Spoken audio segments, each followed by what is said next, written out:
Oy, sapul ang administrasyon ni Digong dito sa bagong statement ni Pangulong Bongbong Marcos. In fairness, si PBBM, marunong na mag-real talk.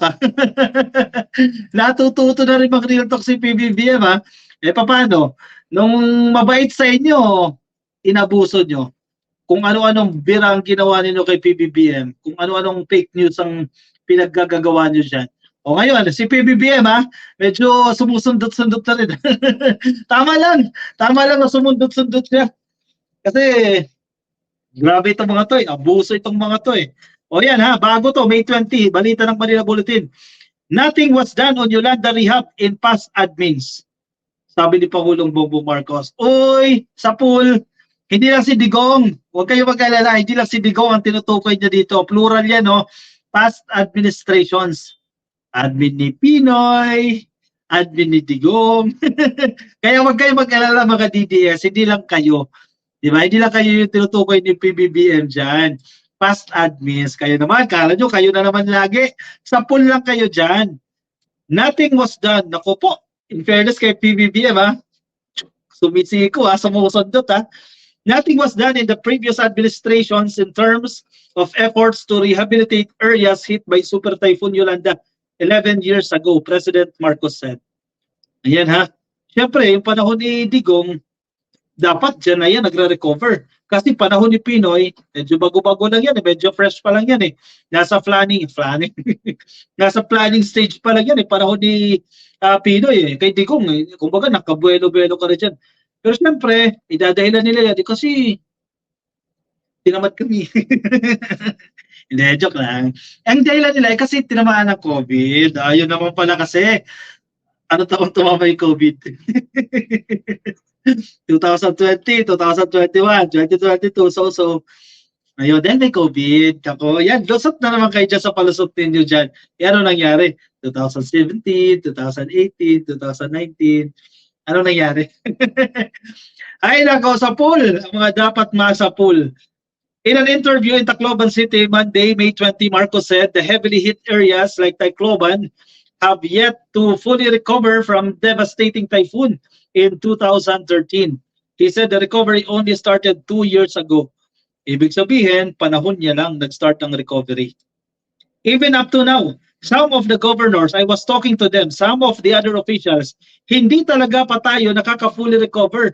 Hindi pa natin masasabi na kapag fully recover na tayo sa Yolanda. We only really started 2 years ago because nothing was done in the previous administration. Nothing was done in the administration before that. Aray ko po. Pinoy time, walang nangyari. Digong time, walang nangyari. Ang laki ng budget yan, di ba? Saan napunta yung budget dyan? Marcos also stressed that 12 years on since the deadly typhoon, it is only now the rehabilitation measures are being done. So how long? 12 years on. Ngayon pa lang talaga natin inaasikaso ng mabuti. Tapos, di ba? Partida Weak pa si PBBM yan Weak pa. Paano kung naging strong mo si PBBM yan?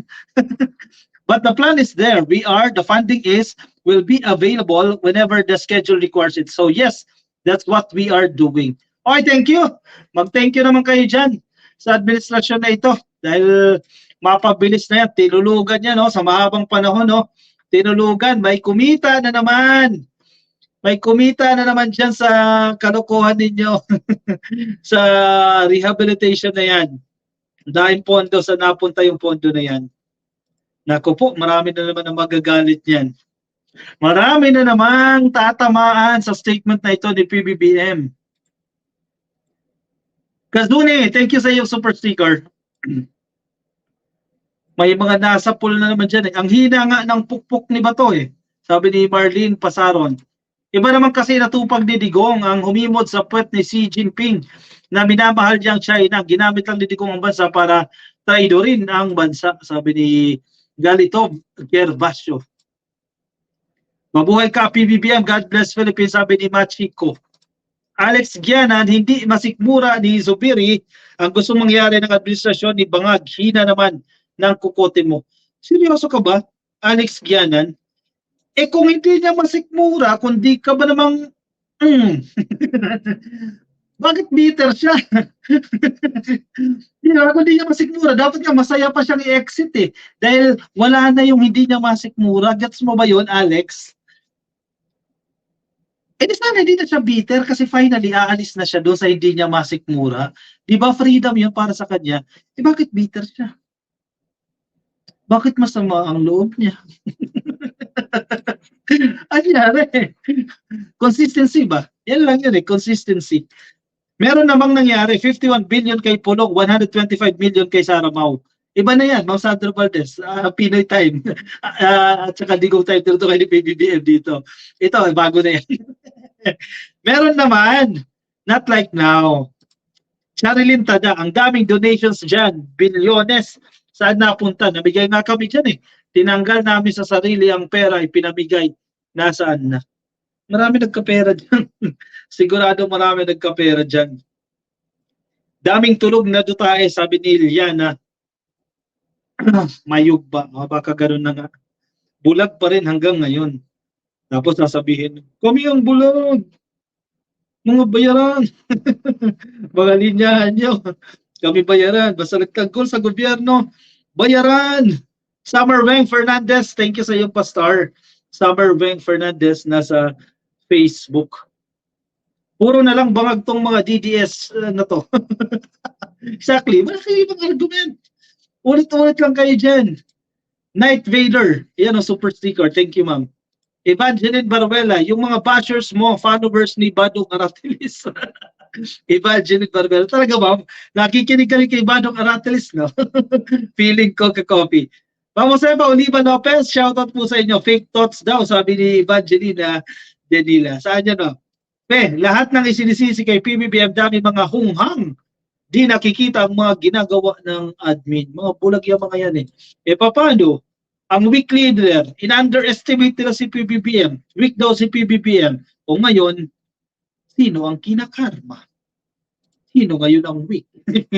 Bakit parang nagiging negatibo sa inyo ka-copy? Marisa Suba, nakikinig sa atin mula sa Italia. Mga bashers, paulit-ulit lang sinasabi, Basyo, Ma'am Jocelyn Herrera. Correct, ma'am. Wala na ibang maisip yan. Mga DDS, ang tunay na bangag o boss na ang mga otak nila. Estrel Sandy, no? BBM, never say you o day ata to, Rafael Manindi. Nagluluksa pa ang mga yan na double whammy sila. Ngayong araw, pumutok-batok sa high blood. O, correct. Yun na nga ang nangyari dyan, ka-coffee. Si Baton de la Rosa. Tigil nyo na kasi yan. Makinig kayo sa expert. Sa mas experience sa inyo. Si Lacson. Tigil nyo na. Nagsaksaya lang kayo ng oras dyan. O, sige. Napapadaldal tayo. Maraming salamat sa mga nag-join sa akin ngayong live stream. Alas 11 na po ng gabi. Maraming salamat po yung mga nakikinig pa sa atin ngayon. 1,564 pa yung nakikinig sa atin sa Facebook at sa YouTube, no? Baka nasa Facebook kayo, pasuyo na lang ka-coffee, paklik lang po ng follow sa ating page, ang ka-coffee.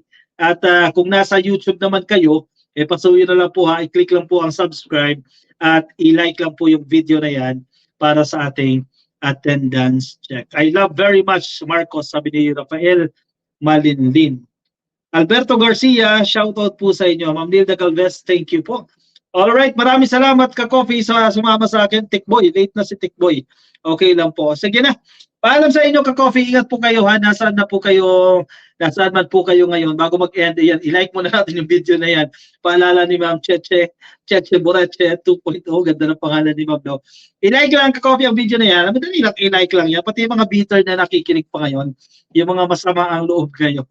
I-like nyo lang itong video na yan para gumaan naman ang loob ninyo. Like lang ka-coffee. Alright, sige. Maraming salamat ka-coffee ha. Kay Kazuni, kay Night Vader, thank you so much sa inyong dalawa. At sa lahat po ng nakaantabay at tumutok po sa atin, maraming salamat po. At kay Summer Weng Fernandez, shout out po everyone. Good night! Paalam!